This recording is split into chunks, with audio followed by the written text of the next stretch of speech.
এবার গ্রামীণফোন হজ যাত্রার খবর।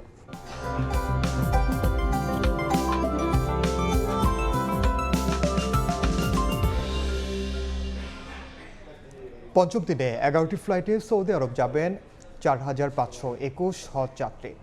এই মুহূর্তে আশকোনা হজ ক্যাম্পে আছেন সহকর্মী রাইদুল ইসলাম শুভ। সরাসরি যাচ্ছে তার কাছে।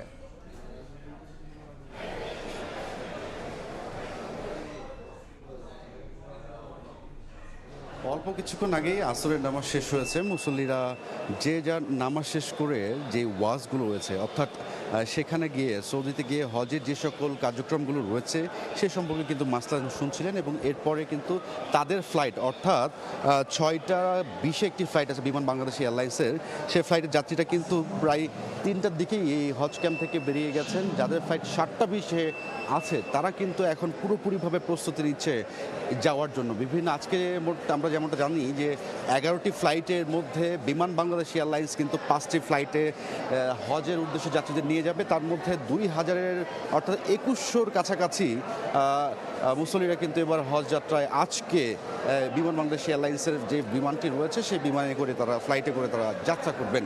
হাজিদের মধ্যে এক ধরনের আনন্দ, এক ধরনের স্বপ্নের যেই স্বপ্নগুলো দেখে থাকেন প্রতি জীবনে জন্ম নেওয়ার পর থেকে, যে আল্লাহর ঘর দেখার সেই স্বপ্নগুলো কিন্তু হাজিদের মুসল্লিদের চোখে মুখে কিন্তু আমরা ফুটে উঠতে দেখেছি।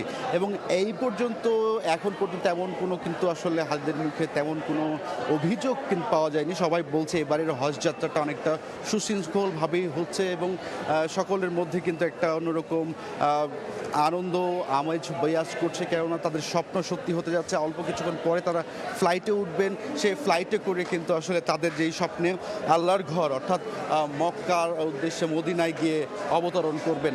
আজকে সর্বমোট 11টি ফ্লাইটের মধ্যে সবশেষ কিন্তু 11:10-এ সবশেষ ফ্লাইট রয়েছে। এই 22 এপ্রিল যেই যাত্রীরা আছে তারা কিন্তু রাত 11:10-এ ফ্লাইটে সবশেষ যাত্রা করবে। তো সব কিছু মিলিয়ে হাজিদের খবর ছিল এই কাছে আমার কাছে সবশেষ।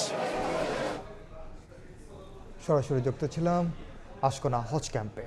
গ্রামীণফোন রোমিং মানে বিদেশেও আমাদের একই নম্বর পাবে। মোবাইল ব্যালেন্স দিয়ে রোমিং চালু করে হজ সফরে কানেক্টেড থাকুন গ্রামীণফোন নম্বরে।